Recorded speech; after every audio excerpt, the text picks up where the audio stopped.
Cette initiative s'inscrit dans le conseil de perfectionnement que le groupe ICAM organise tous les ans sur une journée et demie, dans lequel nous abordons une thématique, un axe stratégique qui s'inscrit dans le développement de la pédagogie du groupe ICAM. Cette année est consacrée à l'entrepreneuriat et intrapreneuriat. On se pose, on prend du recul par rapport notamment à cet axe stratégique qui est inscrit dans notre plan 2015-2020. La journée s'est déroulée en des grands temps forts. Le premier grand temps était consacré aux référents entrepreneuriat, donc des différents sites de l'ICAM, qui ont donc présenté aujourd'hui ce qui était fait en matière d'entrepreneuriat d'un point de vue pédagogique, et notamment au travers du projet de création d'entreprise. On avait de l'avance puisque dans les années 95-96, on a sorti l'idée de l'entrepreneuriat. Aujourd'hui, il est au plan stratégique.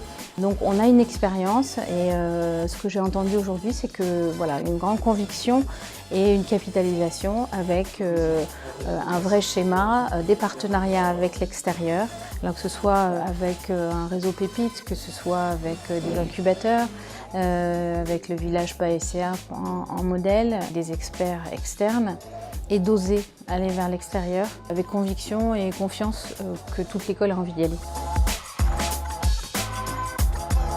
Le deuxième temps fort était consacré à une table ronde animée par une journaliste de la radio du village PASCA qui permettait de donner la parole à nos experts, composés de start-upers, ingénieurs ICAM qui ont monté leur activité, leur entreprise, mais également des représentants de Pépite et également donc du responsable du club entrepreneur de l'ICAM.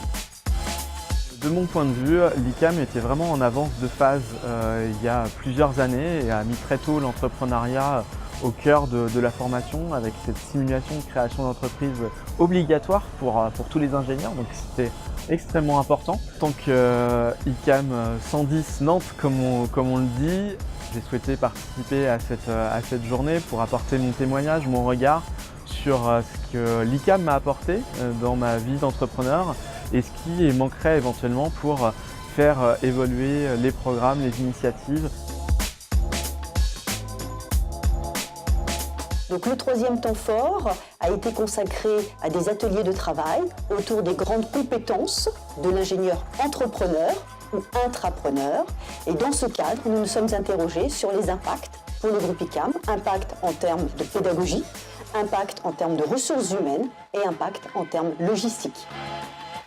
Les premières pistes qui ont émergé sur les grandes compétences de l'ingénieur ICAM entrepreneur de demain sont liées notamment à la compétence de créativité, d'agilité, d'adaptabilité, d'être capable de savoir s'entourer, de former son réseau pour pouvoir avancer, d'être capable d'aller vers l'autre, de s'ouvrir, de communiquer pour être influent, de savoir convaincre, notamment au travers de pitch.